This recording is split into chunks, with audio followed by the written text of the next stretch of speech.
If your household earns $300,000 or more a year, how much should you actually keep in your emergency fund? Is the traditional 3 to 6 months of expenses enough? Or should it be 6, 9, maybe even a full year of liquidity? Because here's the uncomfortable truth. The higher your income goes, the less useful generic financial rules become. And emergency funds are one of the clearest examples of that. Most financial advice was designed for the average household. Average income, average job market, average financial complexity.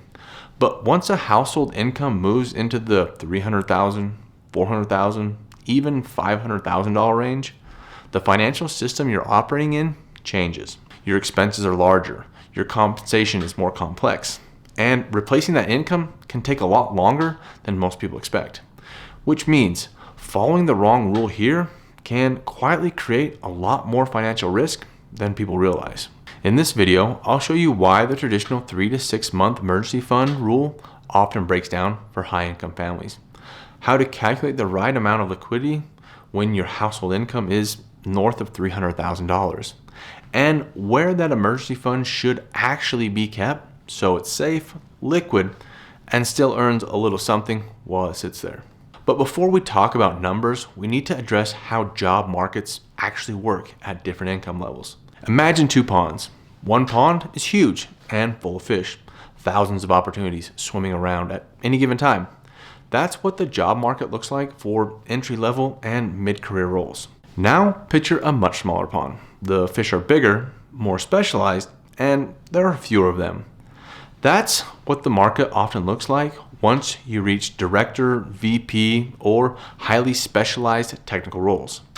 The compensation is higher, but the opportunities are fewer, which means if you lose a role at that level, it often takes much longer to land the next one. And that one dynamic alone is what starts to change the emergency fund math for high-income households. This is where the standard emergency fund rule starts to break down, because if you're a high-income professional, the question usually isn't, could I get a job? The real question is, could I replace this income with a comparable opportunity in a reasonable amount of time? And those are very different questions. If you're early in your career or your role is more general, there may be hundreds, sometimes even thousands of openings that are reasonably close to what you do.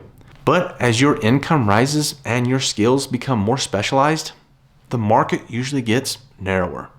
There are fewer seats, fewer comparable roles, fewer opportunities that actually make sense financially, professionally, and for your family. So yes, high-income households may have more margin in some areas, but the trade-off is that replacing that income can take a lot longer than people think. And this is something I see sometimes with clients, especially director-level professionals, VPs, and families whose income includes large bonuses, RSUs, and other variable comp. Before working together, many of them assume that if they ever lost a role, they'd be able to replace that income pretty quick because they had a strong resume, a strong network, and a solid track record. But here's the blind spot. A strong resume does not automatically mean a short job search, especially when the number of comparable roles are small. That's the part a lot of high earners miss. You can be highly employable and still have a long replacement timeline. And once you see that clearly, the emergency fund math starts to change. Because now you're not planning for a quick bridge. You're planning for the possibility that replacing a high income could take 6 months, 9 months, or even longer. That doesn't mean every high income family needs a year full of cash, but it does mean the traditional 3 to 6 month rule may be too small for households where the income is specialized, the role is harder to replace, and the compensation package is more complex. So this is the first big rule of thumb. The more specialized the income and your role, the more emergency fund runway you usually need. Now, there's another factor that often gets overlooked when people apply the standard emergency fund rule to high-income households. As income rises, the scale of the financial system usually rises with it. Bigger mortgage or higher rent, childcare, insurance costs, transportation, maybe private school tuition. None of these are unusual for high-income families. They're just part of the life that tends to come with a $300,000 or $400,000 a year household income. But here's an important planning detail. many of those expenses are fixed. They don't disappear overnight if income suddenly stops. You can cut travel. You can pause discretionary spending. You can tighten the lifestyle in a few areas. But the big structural expenses, housing, childcare, insurance, usually remain. So when we start looking at emergency fund planning for high earners, the number can feel large at first. Not because the plan is overly conservative, but because the monthly financial engine is simply bigger. It's not unusual for high-income households to have essential spending somewhere in the range of $12,000, $15,000, or even $20,000 per month. Once you include housing, insurance, childcare, and other core expenses, and once you understand that, the emergency fund calculation becomes much clearer. 6 months of expenses for a household like that might mean maintaining $75,000 or $100,000, sometimes more, in liquid savings. And that's where many high earners pause and think, should I really keep that money just sitting in cash? That's exactly the question we need to address. Now, there's another planning detail that high-income households can overlook. When income stops, it's rarely just the paycheck that disappears. A lot of the benefits tied to that job disappear at the same time. Health insurance, disability coverage, life insurance, retirement plan matching, sometimes even equity compensation that was expected but hadn't vested yet. So the financial change isn't just income goes to zero. It's often that multiple layers of financial protection disappear at the exact same time. Health insurance is usually the first one people notice. If you move on to COBRA coverage after leaving a job, the employer subsidy disappears and you're responsible for the full cost of the plan. Now, for a family, that can easily mean $1,000 to $1,500 per month, sometimes more. Now, think about that in the context of an emergency fund. You're not just replacing income, you're also covering expenses that were previously subsidized by an employer. And this is another moment where many high earners have a bit of realization when we go through their financial plan. Before working together, a lot of clients simply assumed their expenses would drop dramatically or somewhat stay the same if they had ever lost a job. But once we actually mapped out what expenses would remain, housing, childcare, insurance, healthcare, they realized the financial runway needed is a lot larger than initially expected. That's why when we talk about emergency funds for high-income households, we're really talking about maintaining financial stability while multiple parts of the system adjust at the same time. There's another piece of the puzzle that often surprises high earners when we walk through this planning exercise. Unemployment benefits replace very little of high income.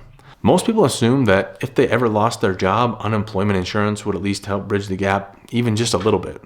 And technically it does, but the percentage of income it replaces is usually pretty small. Let's take a simple example. If someone was earning roughly $350,000 per year, that works out to about $29,000 per month before taxes. In many states, unemployment benefits are capped at roughly $300 to $500 per week, which usually works out to around $1,500 to $2,000 per month. So even though the benefit exists, it replaces only a small fraction of the income that disappeared. Which means for high-income households, unemployment insurance functions more like a small offset to expense, not a true income replacement. And this is where the planning perspective shifts.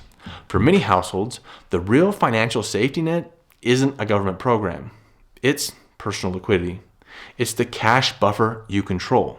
And once you look at the number that way, the purpose of an emergency fund becomes much clearer. It's not just there for unexpected expenses. It's there to stabilize the entire financial system of your household if income suddenly became uncertain. Now, here's another part of the emergency fund plan that almost never gets talked about.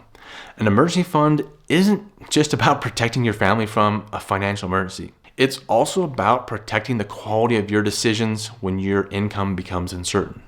Because when financial pressures show up, people tend to make faster decisions than they normally would. They take the first job instead of the right job. They relocate way too quick.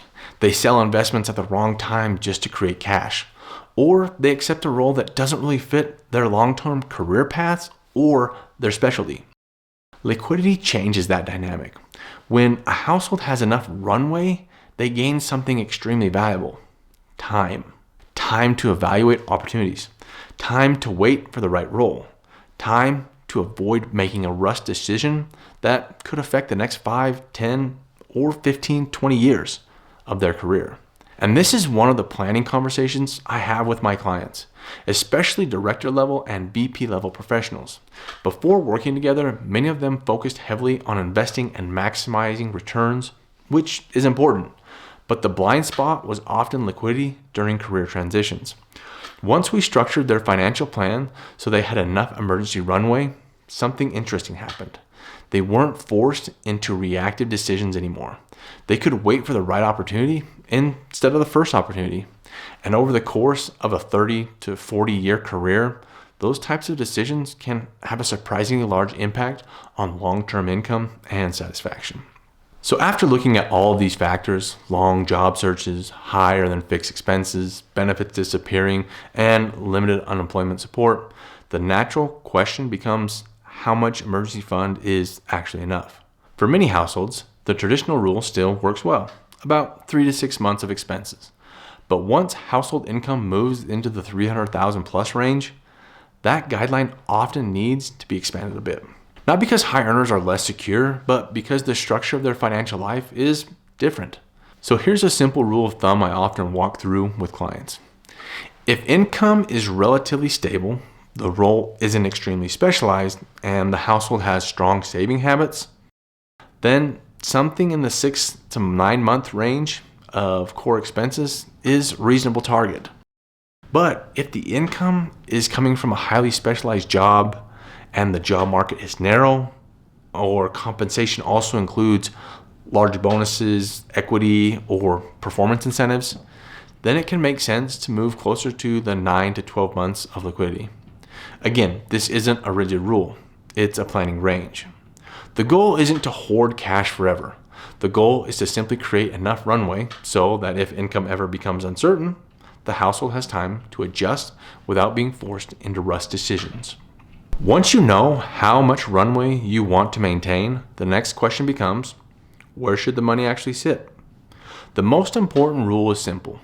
An emergency fund should be liquid, safe, and accessible, because the whole purpose of this money is stability. It's there for the moment when income becomes uncertain and you need access to cash without worrying about the market fluctuation or selling investments at the wrong time. So in most cases, the best place for an emergency fund is something simple and boring, like a high yield savings account or a money market. Both options keep the money safe, easy to access, and they usually provide at least some level of interest while the cash is just sitting there. The key thing to remember is that this money isn't meant to be chasing returns. This money is meant to be available when you need it. Now, once that emergency fund is fully in place, the conversation completely changes. Any cash beyond that runway should start working harder for you inside of your financial plan, invested for long-term growth and building your net worth. But the foundation has to come first, because when the liquidity is there, the rest of the financial plan becomes much easier to execute. And once your emergency fund is properly structured, the next question many high-income professionals start asking is, how should I actually be investing the rest of my cash flow? Should you invest it all at once, or should you spread it out over time? Because the way you automate investing decisions can have a real impact on long-term wealth. I break that down in my next video, where we talk about lump sum versus dollar cost averaging. Click right here to watch it.